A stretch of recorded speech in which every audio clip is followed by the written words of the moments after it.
ஒரு கண்ணாடி பாத்திரத்துல இருக்கிற தண்ணி மெல்ல மெல்ல சூடாகுது. அதுல இருக்கிற ஒரு தவளை அந்த இதமான சூட்டை ரசிச்சுக்கிட்டு தன்னை அந்த சூழலுக்கு ஏற்ற மாதிரி அட்ஜஸ்ட் பண்ணிக்குது. சூடு கொஞ்சம் அதிகமாகுது, ஆனா தவளை நினைக்கிறது பரவாயில்ல, இன்னும் கொஞ்சம் நேரம் தாங்கலாம் தான் தோணுது அப்படின்னு தன்னுடைய முழு ஆற்றலையும் அந்த சூழலை தாங்கிக் கொள்ளவே செலவு பண்ணுது.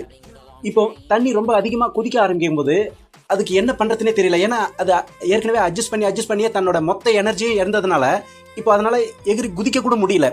நாம கூட இப்படிதாங்க, பிடிக்காத வேலை, மன அழுத்தம் தர சூழல்னு எல்லாத்தையும் அட்ஜஸ்ட் பண்ணி பழகிடுறோம். ஒரு கட்டத்தில் நம்ம மாற நினைக்கும் போது நம்ம கிட்ட அந்த மன வலிமையே இல்லாம போயிடுது.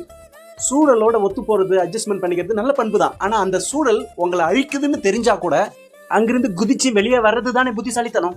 நீங்களும் இந்த மாதிரி தவறான சூழலுக்கு அட்ஜஸ்ட் செஞ்சு உங்களுடைய திறமையை இழந்து இருக்கீங்களா? நீங்க எந்த மாதிரி சூழல் இருக்கீங்க? உண்மையிலேயே அந்த சூழல் உங்களுக்கு நல்லது தானா, இல்ல இன்னும் இம்ப்ரூவ் பண்ணிக்க வேண்டியது இருக்கா அப்படின்னு தெரிஞ்சுக்கணும்னா லிங்க்குள்ள 2 நிமிடம் செல்ஃப் செக் பண்ணி பாருங்க. உங்க வாழ்க்கையில நல்ல மாற்றத்துக்கான ஆரம்பம் இது. இந்த லிங்க்குள்ள போயிட்டு உங்களுடைய பேரு, தேவைப்பட்ட போன் நம்பர் கொடுக்கலாம், இல்லைன்னா மெயில் ஐடி மட்டுமே கொடுக்கலாம்.